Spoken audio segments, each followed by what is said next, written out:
샬롬. 주 안에서 사랑하는 우리 모든 성도님들에게 문안 인사 올립니다.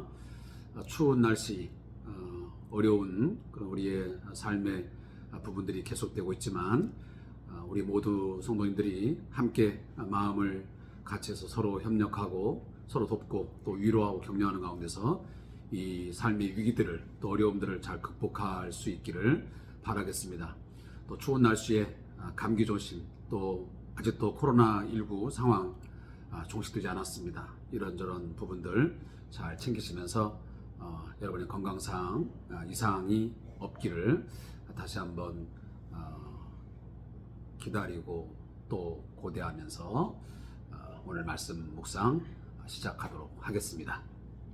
우리 같이 기도하면서 큐티 시작하겠습니다.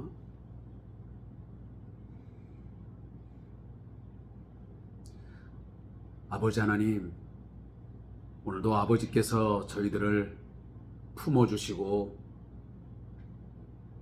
붙들어주시고 여기까지 인도해 주셔서 오늘 하루 무사히 잘 지낼 수 있게 하심에 감사합니다. 모든 것이 늘 은혜인 것을 깨달아 알게 하옵소서. 내 마음과 내 생각 그 무엇도 주장하지 않게 하시고 하나님의 뜻과 하나님의 생각 앞에 우리의 모든 것들 다 내려놓게 하시고 포기하게 하시고 던져버리게 하옵소서. 온전히 아버지의 말씀을 붙들고 그 말씀을 내 삶의 가장 중요한 자리 또 기준으로 삼아서 순간순간 살아가도록 인도하여 주시옵소서. 무슨 일을 감당하며 또 누구를 만나며 어떤 일을 행하든지 오직 하나님 앞에서 우리의 삶을 살아가도록 인도하여 주시옵소서. 오늘도 말씀을 묵상합니다. 주님 성령께서 이 시간에 우리의 각 사람의 마음을 주장하시고 주여 깨닫는 은혜 있게 하옵소서. 예수님의 이름으로 기도하옵나이다. 아멘. 하나님 말씀은 에레미야 13장 12절부터 우리 같이 말씀을 읽겠습니다. 에레미야 13장 12절부터 27절까지 말씀을 읽겠습니다. 함께 말씀을 읽겠습니다. 그러므로 너는 이 말로 그들에게 이르기를 이스라엘 하나님 여호와의 말씀에 모든 가죽 부대가 포도주로 차리라 하셨다 하라. 그리하면 그들이 내게 이르기를 모든 가죽 부대가 포도주로 찰 줄을 우리가 어찌 알지 못하리요 하리니 너는 다시 그들에게 이르기를 여호와의 말씀에 보라. 내가 이 땅의 모든 주민과 다윗의 왕 위에 앉은 왕들과 제장들과 선자들과 예루살렘 모든 주민으로 잔뜩 취하게 하고 또 그들로 피차 충돌하여 상하게 하되 부자 사이에도 그러하게 할 것이라. 내가 그들을 불쌍히 여기지 아니하며 사랑하지 아니하며 아끼지 아니하고 멸하리라 하셨다 하라. 여호와의 말씀이니라. 너희는 들을지어다 귀를 기울일지어다 교만하지 말지어다. 여호와께서 말씀하셨습니다.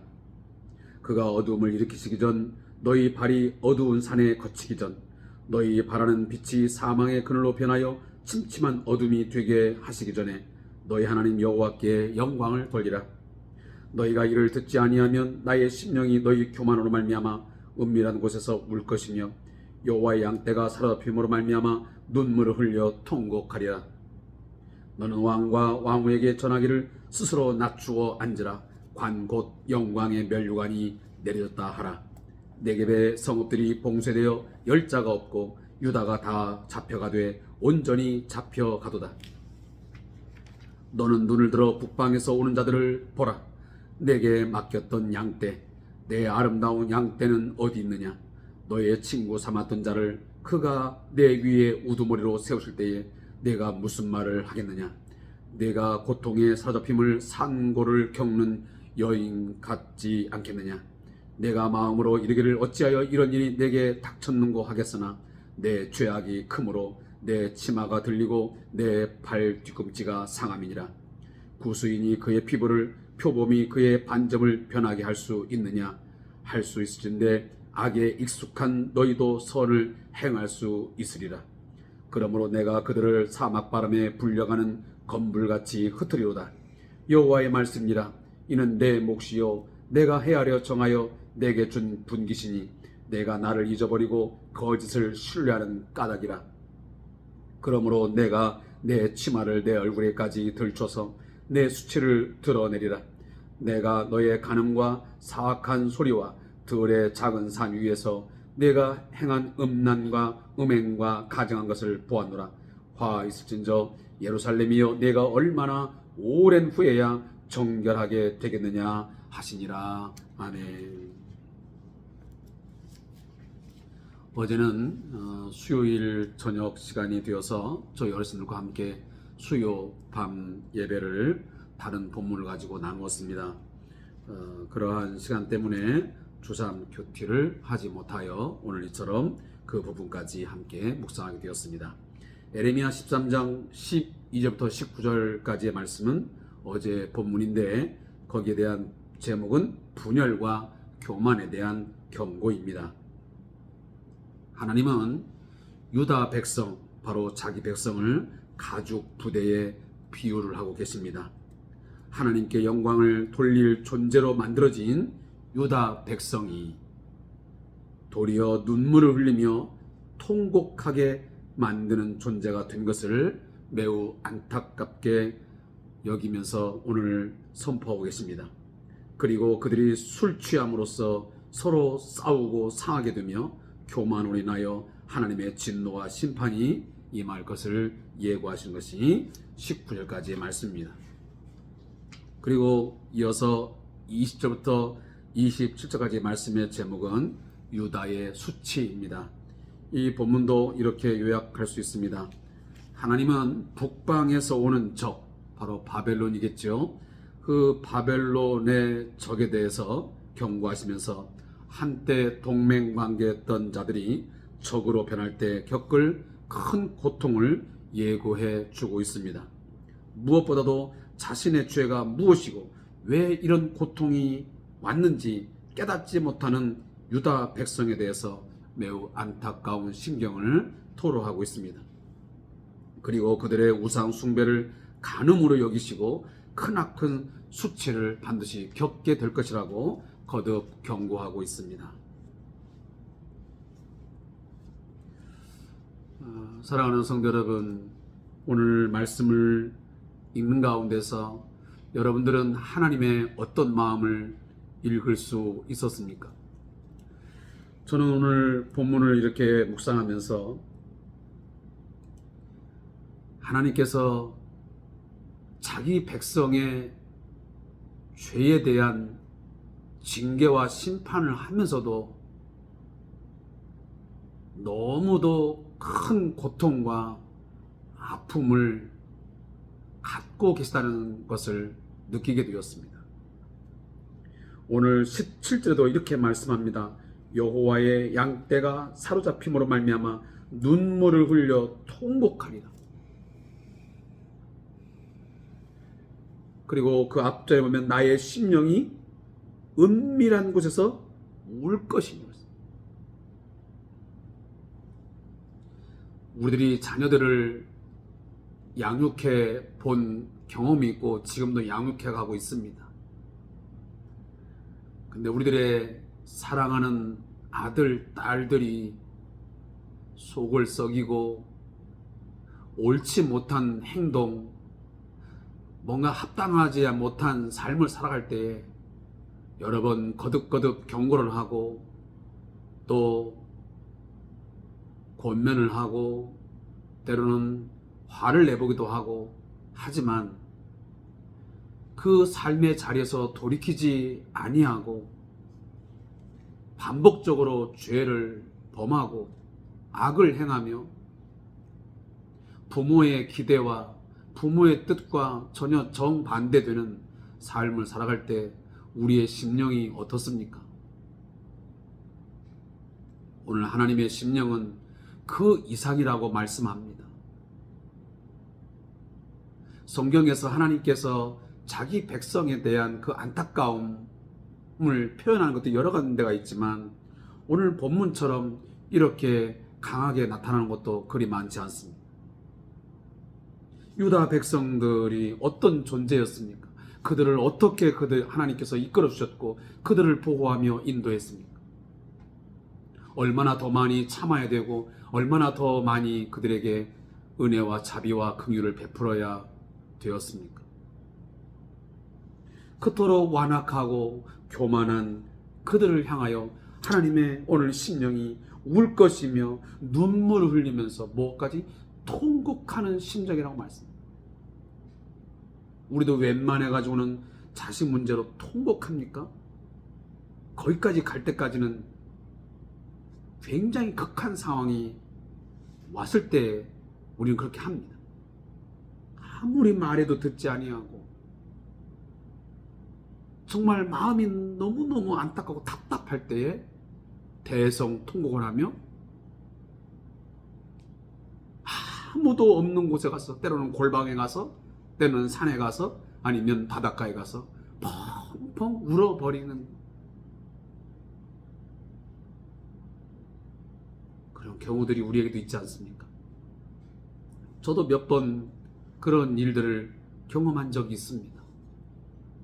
너무 속이 상하고 답답하고 아무리 말해본들 되지 아니하고 이런저런 것들이 답답할 때 하나님을 향하여 통곡하게 되고 이런저런 심령들을 울분으로 토해내는 그런 경우들이 있습니다. 오늘 하나님께서 그렇게 말씀하십니다.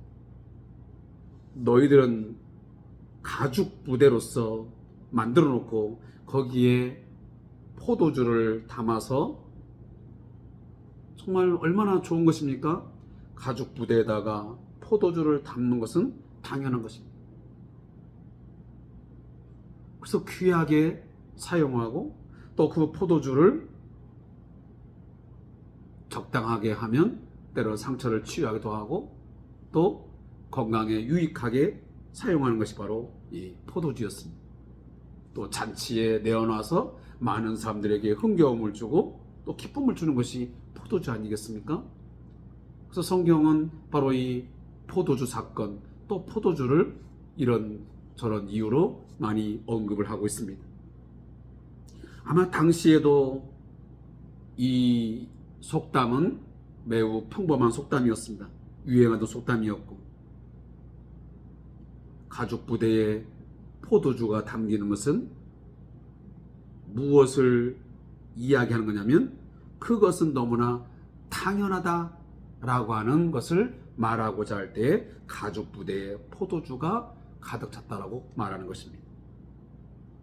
그런데 이 속담의 의미를 하나님이 지금 꼬집고 비틀어서 어떻게 말하냐면 번영이나 기쁨이나 어떤 그런 것들이 아니고 하나님의 진노와 심판으로 바로 이 가죽 부대에 채우실 것을 말씀합니다. 이스라엘 백성들 안에 포도주라고 하는 좋은 것을 담아야 되는데 그렇게 하나님은 원하셨는데 그러지 못하기 때문에 포도주는커녕 그들이 그 포도주를 먹고 어떡합니까? 비틀거리면서 흥청망청하면서 서로 싸우고 서로 시비를 걸고 하는 일이 벌어져 가지고 난리가 없어게 납니다. 그런 가운데 하나님의 진노와 심판이 부어져 버리는 것입니다. 이것을 오늘 본문에서 하나님은 예고하고 있습니다. 다시 말하면 왕으로부터 시작해서 지도자부터 시작해서 모든 백성에 이르기까지 술에 잔뜩 취해갖고 서로 충돌을 하고 서로 분쟁을 하는 것처럼 유다가 완전히 분열되었고 엉망진창이 되었다라고 하는 것을 오늘 본문이 말씀하고 있는 것입니다. 그러면서 하나님께서는 다시 한번 회개의 기회를 말씀하십니다. 뭐라고? 너희는 들을지어다 귀를 기울지어다 교만하지 말지어다 여호와의 말씀이다. 어둠을 일으키기 전에 자, 그 뒤에 보면 결국은 하나님의 심판이 곧 다가올 터인데 그 심판이 행해지기 전에 빨리 지금이라도 정신을 차리고 돌이켜서 회개하라는 것입니다. 그리고 영광을 돌리라는 것입니다. 이것마저 너희가 듣지 아니하면 내가 울고 눈물 흘리며 통곡할 수밖에 없지 않겠느냐라고 말씀하고 있는 것입니다. 사랑하는 성도 여러분, 오늘 하나님께서 우리 한국교회와 또 우리 자신들의 신앙생활, 우리의 삶을 보시면서는 어떠한 하나님의 심정이 있을 거라고 여러분 생각이 되어지십니까? 우리 교회 공동체, 또 우리 각각의 성도들의 삶을 볼 때에 과연 하나님께서 그 가죽 부대에 포도주를 넣어줘서 기쁨이 있고 즐거움이 있고 행복한 삶이 있는 것처럼 그렇게 할 수 있겠습니까? 아니면 가족 부대에 그 포도주를 넣었는데 그걸 가지고 먹고 마시고 해가지고 서로 싸우고 해서 하나님의 진노와 심판이 쏟아질 수밖에 없는 그런 상황이 우리의 삶의 상황은 아닌지 돌이켜 봐야 됩니다. 과연 과거 유다 백성들의 삶으로만 국한된 것은 결코 아니기 때문에 그렇습니다. 얼마든지 과거 이들이 행했던 삶이 오늘 우리에게도 그대로 적용될 수 있는 그런 본문의 상황이고 또 우리의 실정이 되는 것입니다.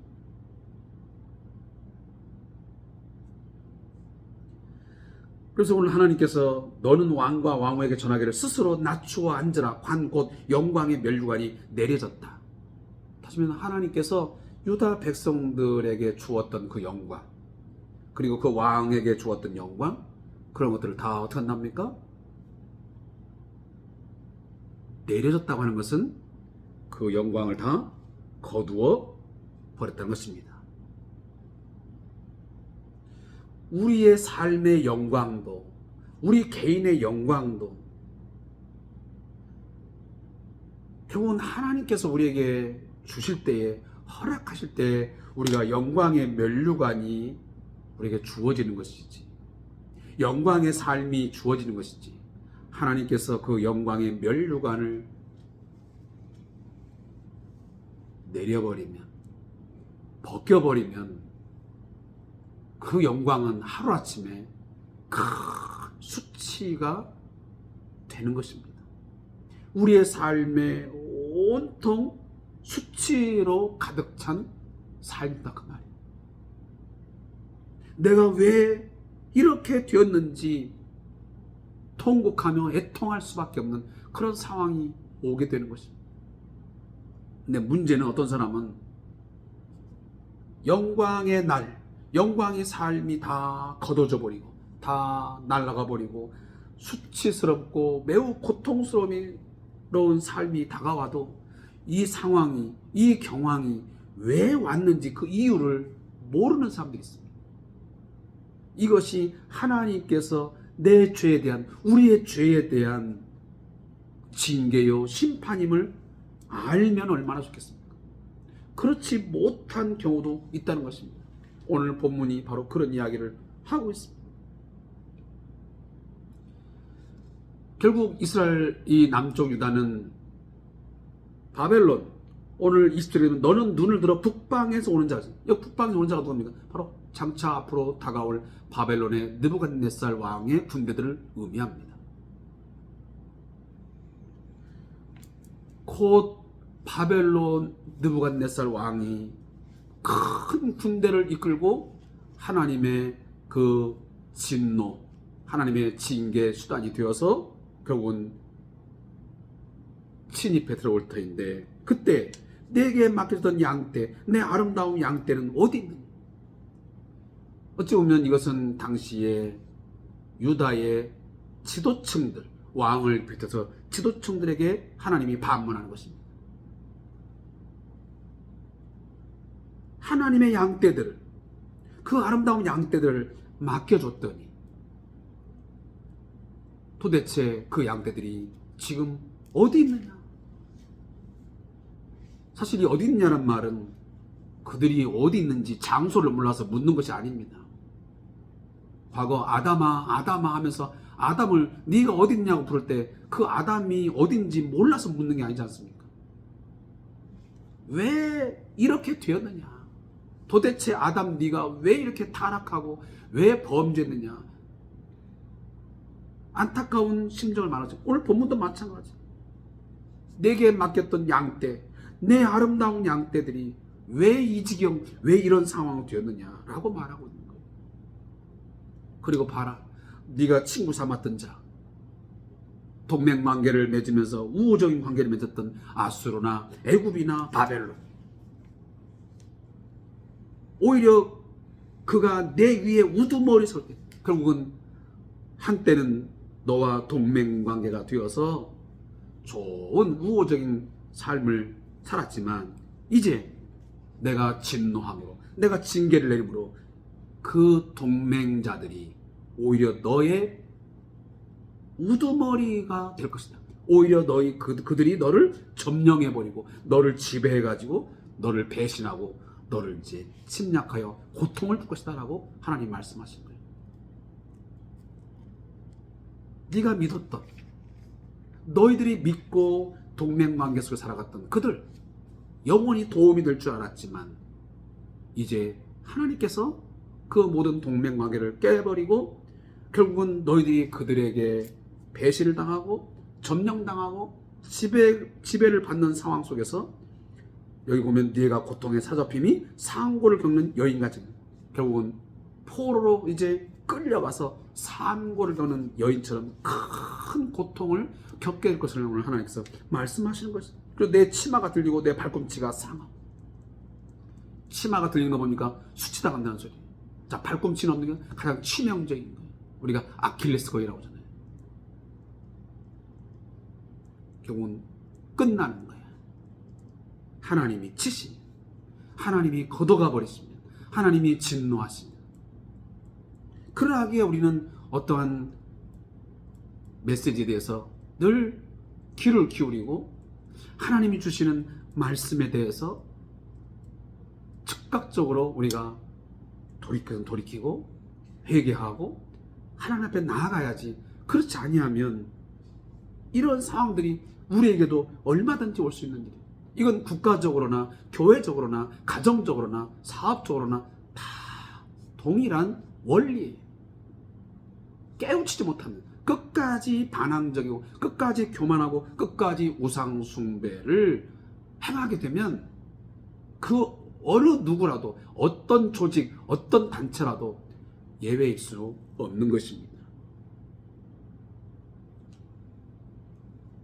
그래서 오늘 25절에 뭐냐면 너희들이 그러한 상황이 된 것은 치마가 들려지고 발꿈치가 상하게 돼서 큰 고통을 당하게 되고 수치를 당하게 되고 포로로 끌려가서 상고를 겪는 여인처럼 고통당하고 이 모든 것이 왜 그러냐. 25절 여호와의 말씀, 이는 그 이유가 뭔지 아냐? 내 몫이다. 내가 헤아려 정하여 내게 준 분깃이니 내가 나를 잊어버리고 거짓을 신뢰하는 까닭이라. 정확하게 하나님께서 말씀하세요.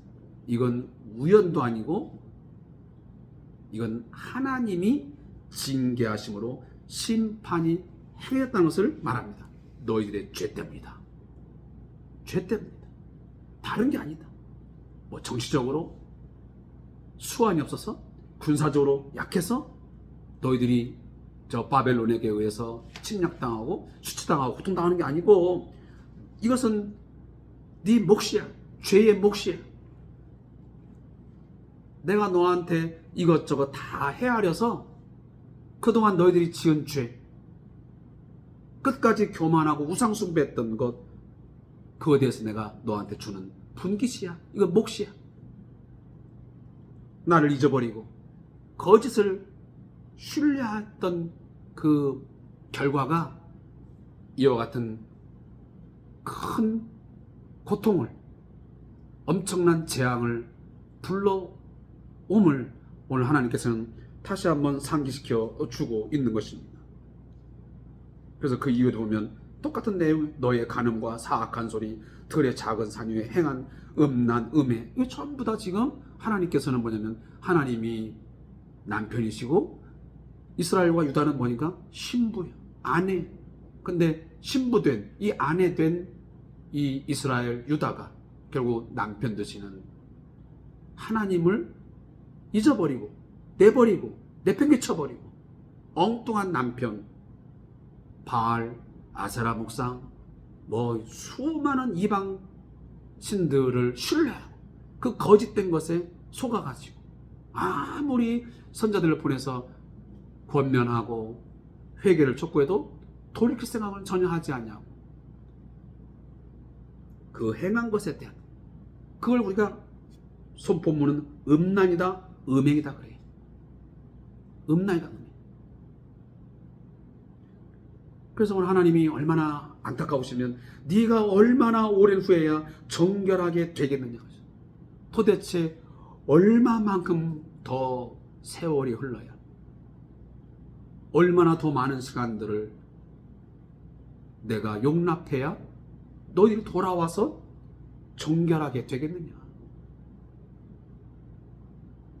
이 말씀을 하시는 하나님의 심정이 또 하나님의 그 심령이 어떻게 보면 지금 울면서 통곡하는 심정으로 자기 백성을 향하여 오늘 말씀하고 있는 것입니다. 마지막 결론입니다. 하나님께서 오늘 저를 보면서 또 오늘 말씀을 묵상하시는 여러분들과 또 여러분이 섬기는 교회와 우리 한국 교회를 보시면서 하나님은 이러한 메시지들을 오늘 내시며 선포하시며 우리에게 회개를 촉구하고 있지는 않을는지 깊이 오늘도 묵상해보고 나 자신부터 우리부터 하나님께로 온전히 돌아가는 정결한 삶을 힘쓰는 저와 여러분 되시기를 주님 이름으로 부탁합니다. 자, 저자 묵상 읽고 오늘 말씀을 마무리하겠습니다. 호박에 줄 긋는다고 수박 되냐? 라는 말이 있습니다. 겉으로 아무리 꾸며도 본질은 바뀌지 않는다는 뜻입니다.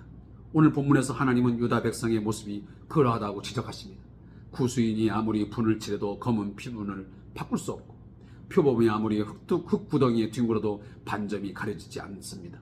그렇듯 유다가 아무리 형식적으로 제사를 드려도 굳어진 악한 본질은 바뀌지 않았습니다. 그들은 하나님의 사랑과 은혜와 구원을 배반하고 간음하는 여인처럼 우상을 숭배했습니다.